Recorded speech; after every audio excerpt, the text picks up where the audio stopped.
आज की स्टोरी शुरू करने से पहले एक छोटी सी बात आपसे ये कहना चाहता हूँ, क्योंकि काफ़ी सारे लोग मुझे भी कहते हैं कि भाई तुम लोग अंधविश्वास फैला रहे हो, इस तरीके से कुछ भी नहीं होता, भूत प्रेत आत्मा ये सब बेकार की बातें होती हैं। जब एक सर्वे हुआ और उसमें ये पूछा गया कि भाई अगर किसी कमरे में पहले से ही पैरानॉर्मल एक्टिविटी हुई हो और उस कमरे में रात को आपको बंद कर दिया जाए तो क्या आप रहना पसंद करोगे? तो आप इसका रिजल्ट के जब नंबर देखोगे तो चौंक जाओगे। 98% लोगों का ये कहना था कि भाई हम नहीं रुकेंगे और हमको लगता है डर, और 2% बस ऐसे थे जिन्होंने इच्छा जताई थी कि भाई उस कमरे में रात को हम रुक लेंगे।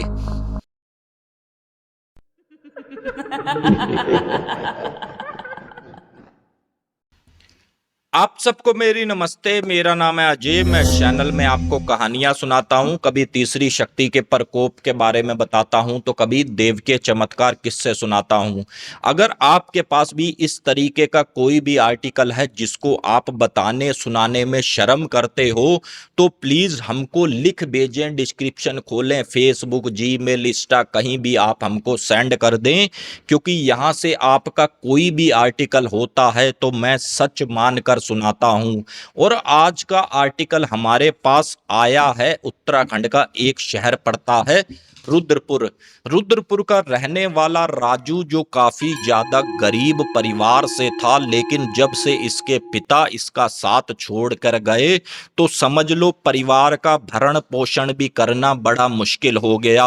जब तक ये छोटा था तो इसकी मम्मी के काम ये थे दूसरे के घर झाड़ू पोछा लगा लिया, जिसकी वजह से 2 पैसे आए और घर की रोजी रोटी चली। और साथ में राजू के मामा भी साथ ही रहते थे, उनके बारे में भी थोड़ा सा बताना बहुत जरूरी है। वो इतना ज्यादा ज्ञान रखते थे भूत प्रेत आत्मा को लेकर, और उतना ही नॉलेज उनको भाई भगवान की भक्ति के बारे में भी था। काफी लोग उनको अपने घर हवन पूजा के लिए भी बुलाते थे, और काफी लोग ऐसे थे अगर किसी पर प्रेत बाधा हो गई तो चुटकी बजाते उसके ऊपर से प्रेत बाधा भी हटा देते थे। लेकिन जैसे ही राजू की एज 19-20 साल हुई तो इसके मामा की इतनी तो पकड़ थी कि भाई अपने भांजे की कहीं भी जॉब लगवा दूं। एक स्कूल में जैसे ही पता चला कि नाइट में गार्ड की ड्यूटी भाई खाली है तो वहां पर क्यों ना अपने भांजे को सेट कर दूं। अब जब भांजे से पूछा तो भांजे ने भी वो जॉब मिनट से पहले लपक ली कि हाँ हाँ मामा करूंगा, रात में सबसे बढ़िया है, किसी की कोई चिल्ला चोट नहीं होती। और ये सीधा भाई अपना चला जाता है ड्यूटी पर। अब ये जैसे ही स्कूल के गेट पर गया है तो उस गेट पर 2 गार्ड पहले से ड्यूटी कर रहे थे, जिसका नाम भी आपको बता दूं। एक का नाम राजेंद्र, जिसकी एज लगभग 40 से 42 साल, और दूसरा गार्ड जिसका नाम अशोक, जिसकी एज लगभग 45 साल। और ये अशोक जो था काफी ज्यादा तांत्रिक तगड़ा था, और इससे अगर किसी का कोई भी बुरा काम करवाना है तो अशोक भाई से संपर्क करो, हर वो बुरा काम करेगा बस 2 पैसों के लिए। और ये बात राजू को नहीं पता थी कि ये भाई किस नेचर के लोग हैं। अब ये जाकर जैसे ही उनको नमस्ते करी है, अंकल नमस्ते, अंकल नमस्ते, अब इनके मन में एक सवाल ये आने लगा अशोक और राजेंद्र के कि भाई ये बच्चा हमारे सामने आया है, अगर ये थोड़ा टिक गया तो कहीं ऐसा ना हो हमारी नौकरी पर बात आ जाए, क्योंकि ये तो नया खून है भाई, ड्यूटी भी अच्छे से करेगा। इससे थोड़ा सा पहले तो ये कहा कि बेटा ये बता, तू स्कूल के अंदर चक्कर मार लेगा भाई, क्लासों के ऊपर भी जाना पड़ता है, सब कुछ देखना पड़ता है। राजू ने बिल्कुल मना नहीं किया कि भाई हमें तो पूरी रात ड्यूटी देनी है, आप एक के बजाय हमसे 10 चक्कर लगवाओ, हमको यहाँ पर कोई भी ऐतराज नहीं।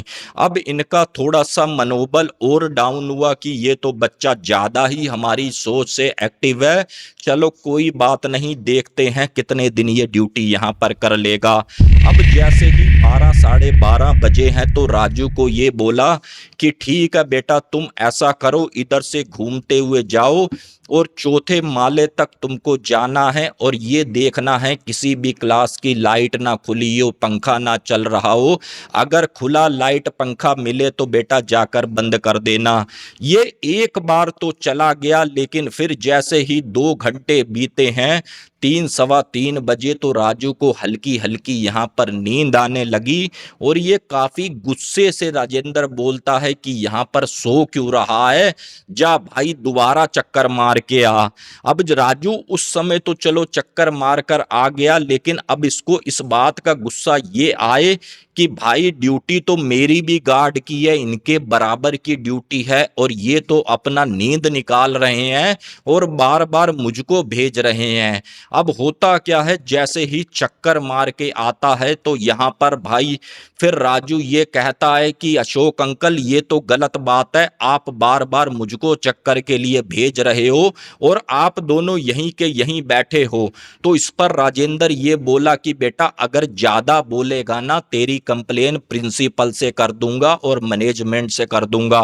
तो यहाँ पर राजू बोला कि भाई अगर तुम मेरी कंप्लेन करोगे तो मैं भी तो तुम्हारी कंप्लेन कर सकता हूं कि ये दोनों खाली अपना बैठे रहते हैं, नींद निकालते हैं और चक्कर के लिए खाली मुझे भेजते हैं। तो यहाँ पर फिर अशोक कहता है कोई बात नहीं बेटा, शांति रखो, गुस्सा मत करो, आज तुम्हारा पहला दिन है, अच्छे से यहाँ पर ड्यूटी निपटाओ, चल तू भी अब मत जाना, आराम से बैठ। अब यहाँ पर जैसे ही इसकी यहाँ पर शिफ्ट खत्म हुई और इसको कहा कि बेटा अब तू अपने घर जा, और ये पीछे से बचे अभी 2 जने राजेंद्र और अशोक, इनका ये कहना था कि भाई इसको कुछ भी हो जाए, आज तो ड्यूटी ये करेगा लेकिन कल की ड्यूटी ये हमको करता हुआ नहीं दिखेगा। और राजेंद्र थोड़ा सा तू भाई इससे प्यार से बोलना, बस आज की रात इसको आने दे ड्यूटी।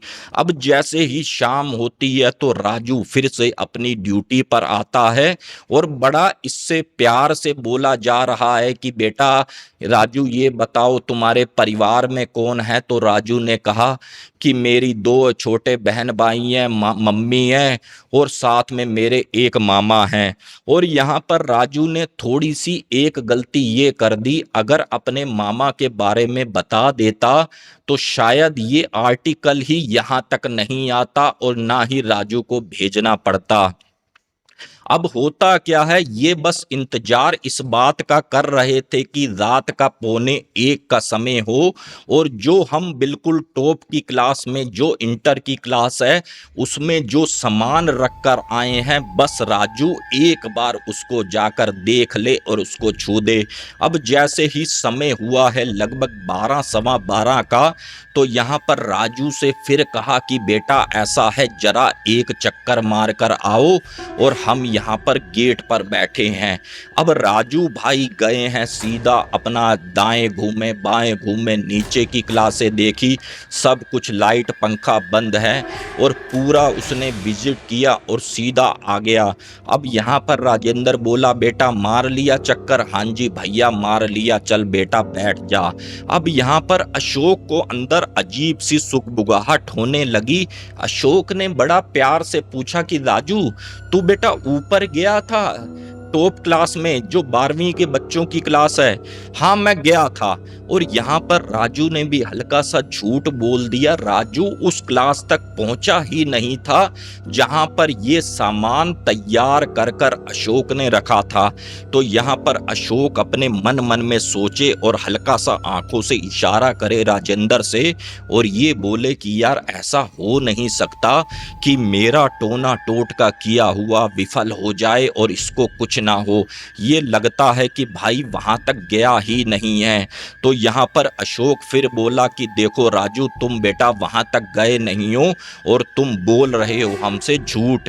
अब यहाँ पर राजू हल्का सा बिखरने लगा और ये बोला कि अंकल ये क्या बात हुई, अगर मैं गया नहीं हूँ तो एक चक्कर आप भी तो माराओ, मेरे बराबर पैसा आपको मिलता है और ये कौन सी बात है कि चक्कर मारने जाएगा तो राजू जाएगा। काफ़ी कुछ इन उसने राजू ने यहाँ पर सुना दिया और अशोक बिल्कुल चुप कर कर सुन रहा है और उसको पता है कि कुछ काम ऐसे होते हैं जो प्यार से भी हो सकते हैं। अब जैसे ही यहाँ पर लगभग 2:45 बजे हैं तो राजू से ये कहा कि बेटा तू हमारा अच्छा बच्चा है और जा तू चक्कर मारा। तो राजू बोला देखो अंकल मैं नहीं जाऊंगा, और एक बात ये बताओ अंकल तुमको किस बात का डर है, तुम भी तो चक्कर मार के आओ। तो यहाँ पर अशोक ये कहता है कि बेटा हमको जो ऊपर की क्लास है उसमें भाई डर लगता है जाने में, क्योंकि वहां पर हमने काफी बार देखा है किसी ने कोई टोना टोटका किया हुआ इस तरीके का हमको नजर आया है। तो इस पर राजू हल्का सा हंसा भी कि अंकल कैसी बात करते हो, टोना टोटका रखा हुआ, और अगर ये वाली बात है तो चलो मैं तुम्हारे साथ चलता हूं, जरा मुझको दिखाओ। और ये दोनों जने अंदर से काफी ज्यादा खुश हो रहे हैं, जैसे इनके मन की बात हो रही हो। हाँ हाँ बेटा चलो राजू। और राजू ने अपने हाथ में एक टॉर्च पकड़ ली, एक डंडा पकड़ लिया, और ये ठीक सीढ़ियों से चढ़ते हुए जा रहे हैं। और यहाँ पर जैसे ही टॉप की ऊपर की क्लास आई है और उसी क्लास के अंदर राजू को क्या दिखा है कि बीच टेबल में एक आदमी बैठा हुआ है और उसी आदमी के आगे काफी सारा सामान फैला हुआ है। नींबू पड़ा है, उड़द की दाल पड़ी है, अंडा पड़ा है, वो मिठाई पड़ी है, काफी तरह का जो टोने टोटके में सामान पड़ा होता है। और राजू ये बोला कि भाई आप इस क्लास में क्या कर रहे हो, कहाँ से आए हो, जल्दी से यहाँ से चले जाओ। इतने में राजेंद्र और अशोक पीछे खड़े होते हैं और ये कहते हैं कि भाई ऐसा करते हैं, अपना काम यहाँ से हो गया, अब हम चलते हैं वापस। और राजू उससे बहस कर रहा है कि कहाँ से आए हो, क्या आए हो, और यहाँ पर भाई कब इसकी आंख लग गई।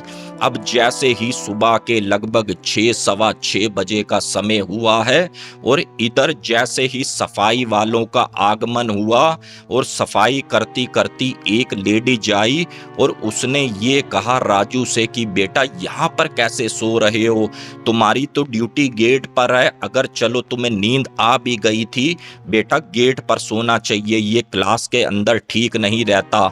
और चलो कोई बात नहीं, तुम अपना नीचे जाओ, मुंह हाथ धो लो, मैं तुम्हारी कंप्लेन नहीं करूंगी और किसी को पता भी नहीं चलना चाहिए। यहाँ पर राजू उनका धन्यवाद करता है और ठीक अपने गेट पर जाता है तो राजेंद्र और अशोक बैठे हुए थे और ये बोले कि बेटा तू कहाँ रह गया था, हमने तुझे काफी ढूंढा, तू हमको मिला ही नहीं। चल बेटा कोई बात नहीं, चल यहाँ पर बैठ। अब यहाँ पर इसको हल्का सा पानी पिलाया है कि बेटा सही है, हाँ अंकल सही हूँ। बेटा एक बात तो रात को मैं बताना ही भूल गया, ये बेटा कल मेरा बर्थडे था, मेरा जन्मदिन था, ये ले पकड़ मिठाई खा। और उसको एक बर्फी का पीस राजू को खिला दिया और बाकी ये कहा कि बेटा तूने मुझे बताया था कि मेरे 2 छोटे बहन भाई हैं, मम्मी हैं, और ये बेटा इस डिबिया में एक टिफिन बॉक्स छोटा सा स्टील का था और उसमें ये कहा कि बेटा इसमें 5 बर्फी के पीस हैं और तू इसको घर ले जा और अपने आराम से अपने परिवार को खिलाना, और जा बेटा तेरी छुट्टी हो गई और शाम को टाइम से ड्यूटी आ जाना। अब ये जैसे ही अपनी साइकिल लेकर निकला है तो इधर ये ताली बजाकर हंस रहे हैं कि अब इसके साथ खेल तगड़ा होगा, अब ये ड्यूटी आएगा ही नहीं। और ये जैसे ही लगभग 8-8:15 का टाइम होगा और ये अपने घर पहुंचा है और इसके मामा क्या थे भाई, जो इसके बहन भाई थे वो तो चले गए स्कूल और इसकी मम्मी अंदर किचन में खाना बना रही है, कुछ अपने भाई को रोटी डालकर दे रही है।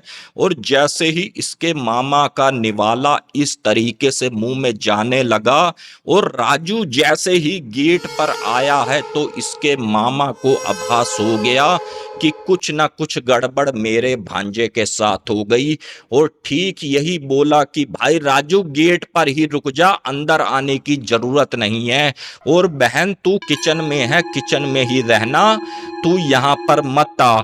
अब ये जैसे ही इसके मामा कमरे से निकलकर बरामदे में आए हैं तो यहाँ पर राजू ने बोला कि मामा क्या हो गया, कैसे एकदम से गुस्सा हो रहे हो।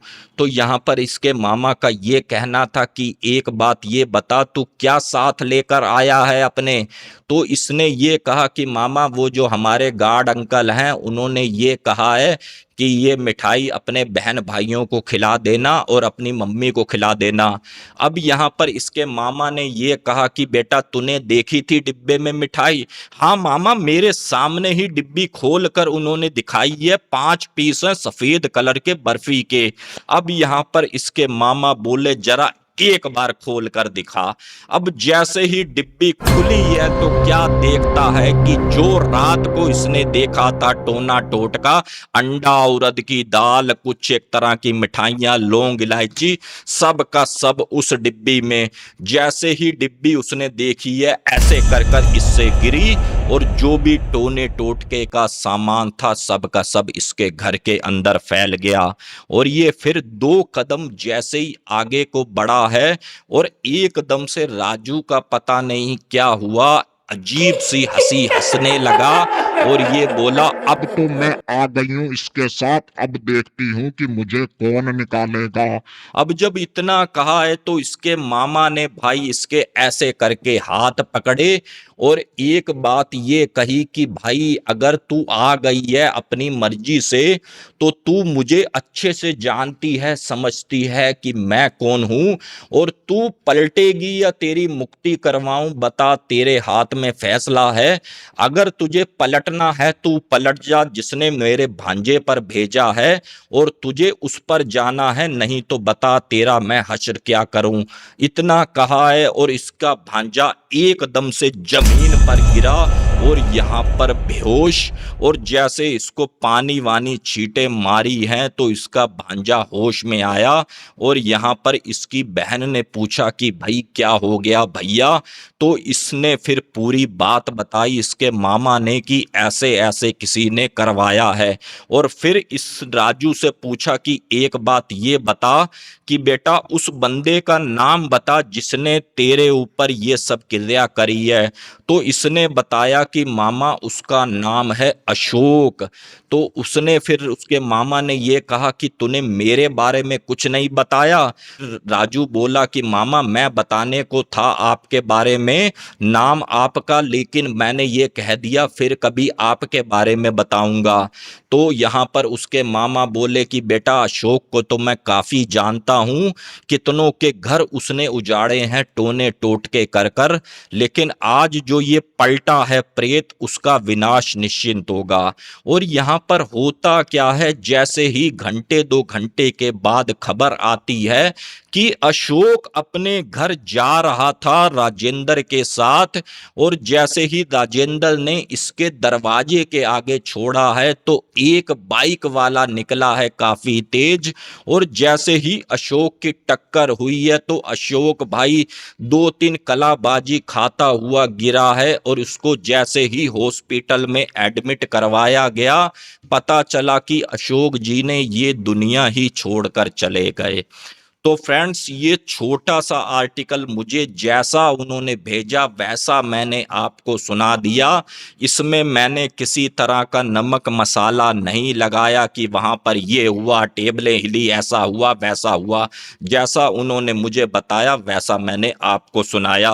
और राजू भाई का ये कहना है कि मेरे मामा ने आज की तारीख में मुझे काफ़ी कुछ उस विद्या में से भी भाई दान में दिया है, काफ़ी कुछ मैं भी जानता हूं, लेकिन जब वो अशोक अंकल ने मेरे पर किया था तो उसके बाद मेरे मामा ने पूरे घर का कीलन किया, सब कुछ किया।